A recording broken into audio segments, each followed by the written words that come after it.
What's going on, guys? CardMechanic here, and today we're going to be going over how to put together an intermediate level ambitious card routine. Let's do it.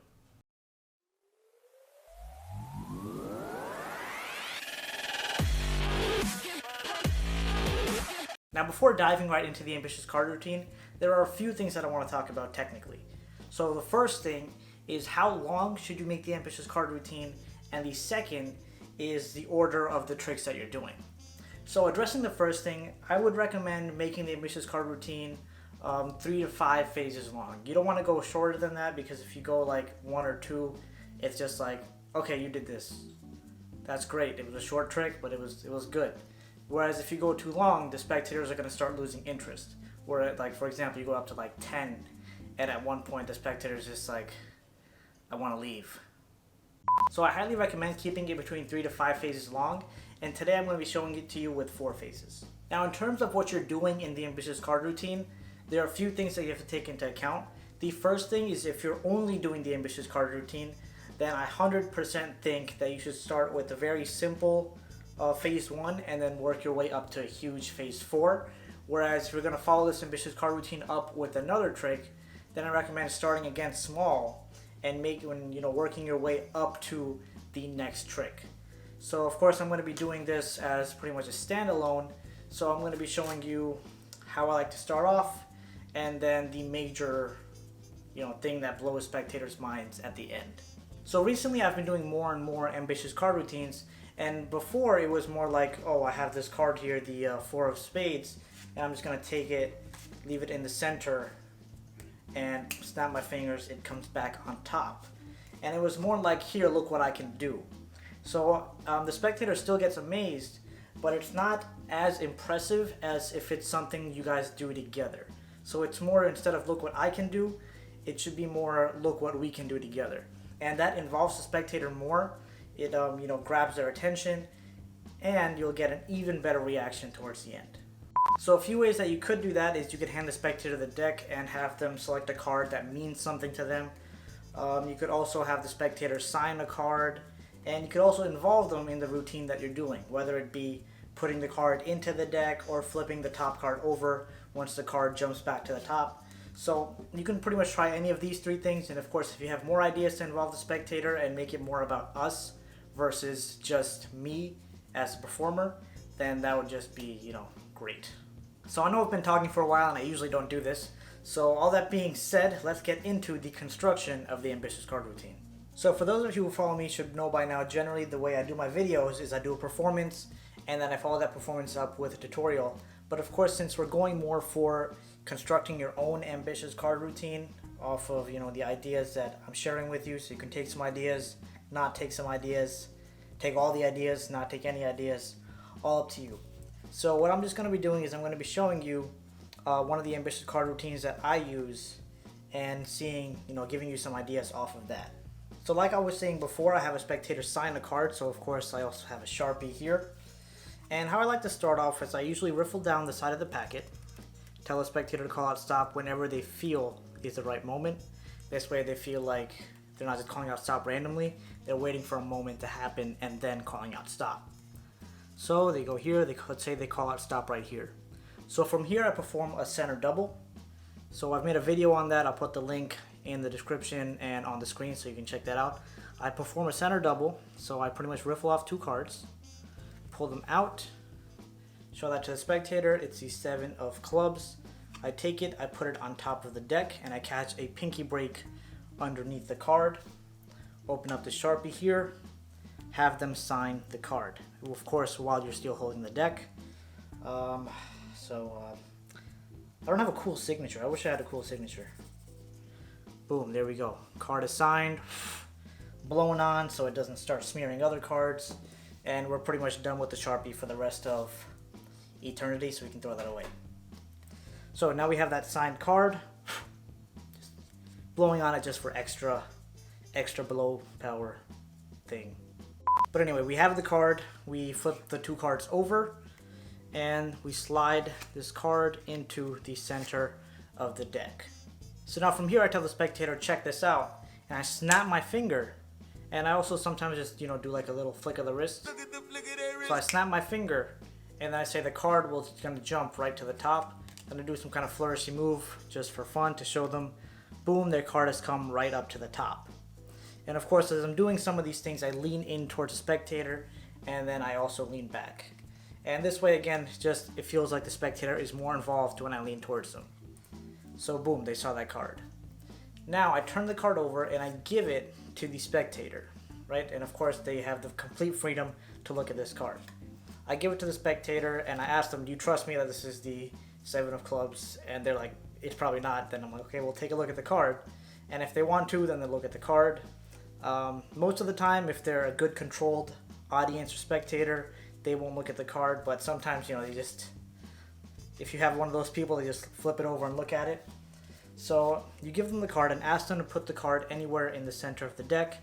So at this point, I fan out the cards and I allow the spectator to take this card, put it anywhere in the center of the deck, and I show them that there's the card. I'm going to push it right into the deck.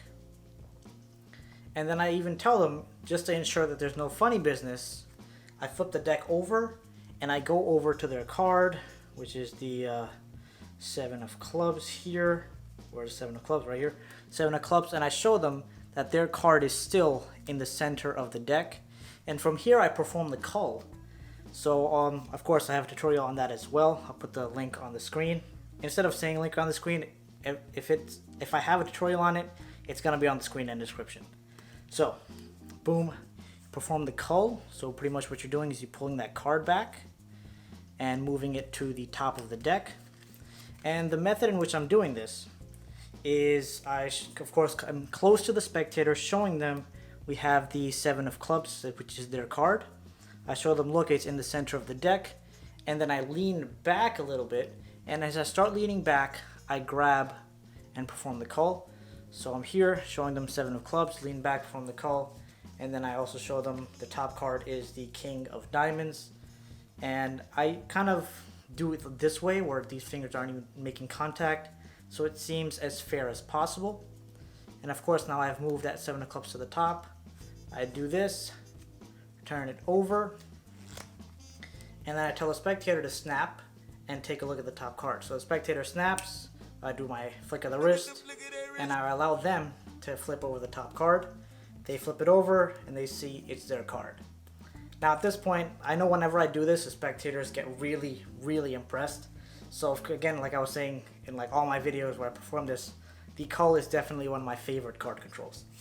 So now at this point, I want to up the ante even more. So I tell them, I'll take this card, I'll leave it face up in the center of the deck.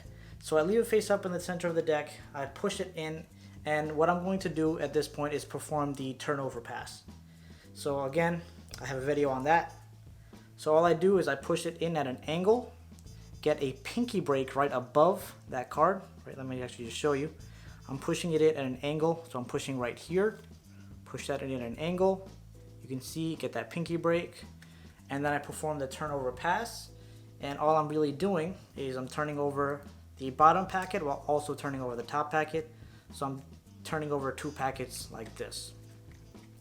And for this, for the turnover pass, you don't want to be straight ahead because it is a bit more difficult to do when you're straight ahead like this.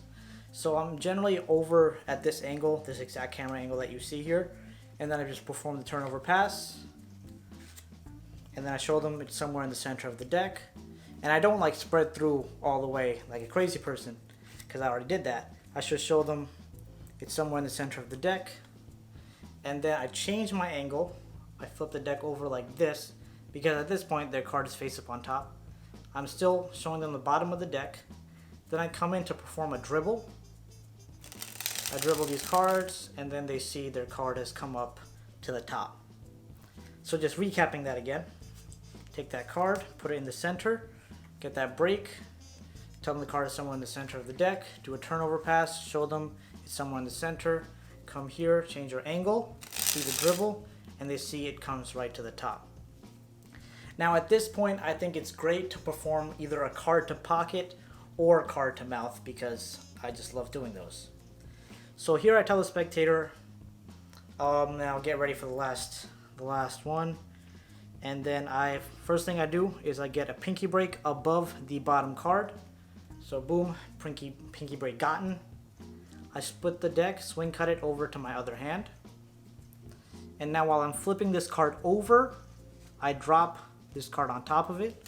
So boom, that's done. I do a one-handed fan with this packet. Push over the spectators, they think this is their card. Push that card over, put it into there, and then I tell the spectator to push that card in. Now while the spectator is pushing this card in, I can do one of two things. The first thing I could do is card to mouth. So just while they're pushing that in, I bring the deck up, card to mouth like this, and boom, it's there. Or you can do card to pocket. So while I tell him to push it up, I'm leaning towards the spectator. And while I'm leaning towards the spectator, this arm goes forward, this arm goes back. I have the opportunity to put this card in my back pocket. So you could do either one of those things. I usually just do card to mouth. So once a card is in my mouth, close that up, do this, snap. Oh god, the card just fell. So like I was saying, just snap, and then show the spectator. They're like, wait, that's not the card. So then I flip that back over, I snap again, and then I tell them to look up. They look up at my face and they see their card, the 7 of clubs.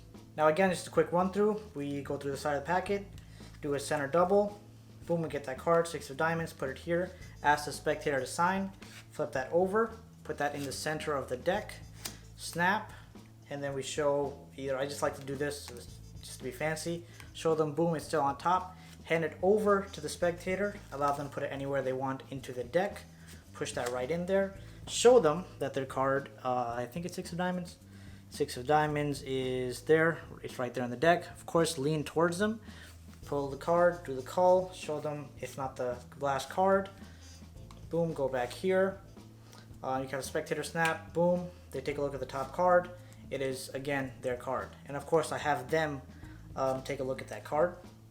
So now we take the card face up, put it in the center of the deck, get that break right above it there, do the turnover pass, tell them the card somewhere in the center, come over like this without showing them this card here.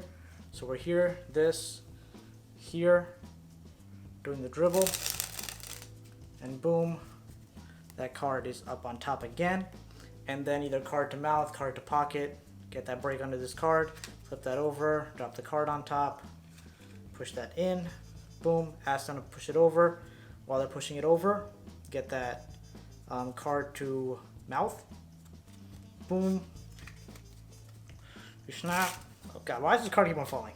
You snap, it's not on top, you snap again, point up, come down, show them that there's card is right there, the 6 of diamonds.